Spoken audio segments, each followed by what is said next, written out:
ಹಕೂನ ಮಟಾಟ.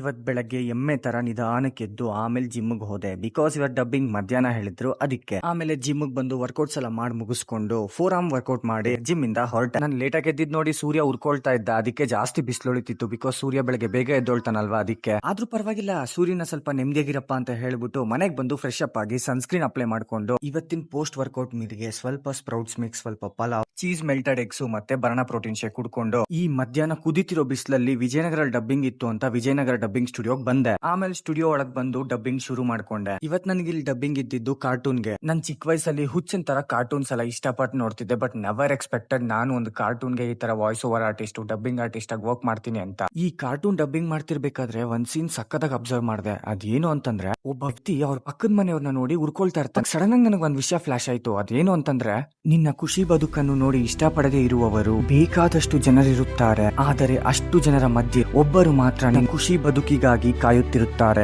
ಅವರು ಬೇರೆ ಯಾರು ಅಲ್ಲ, ನಿನ್ನನ್ನು ನಂಬಿ ನಿನ್ನ ಜೊತೆಯಲ್ಲೇ ಎಲ್ಲಾ ಸಮಯದಲ್ಲೂ ಇದ್ದು ನಿನ್ನನ್ನು ಪ್ರೋತ್ಸಾಹಿಸುವವರು ಅಂತ. ಫೈನಲಿ ಡಬ್ಬಿಂಗ್ ಮುಗಿಸ್ಕೊಂಡು ಮನೆಗೆ ಬಂದು ಚಿಕನ್ ಫ್ರೈ ರೈಸ್ ತಿನ್ಕೊಂಡು ಸ್ಕಿನ್ ಕೇರ್ ಮಾಡಿ ಮಲ್ಕೊಂಡೆ. ಮತ್ತೆ ನಾಳೆ ಸಿಗೋಣ. ಬಾಯ್, ಟೇಕ್ ಇಟ್ ಈಸಿ.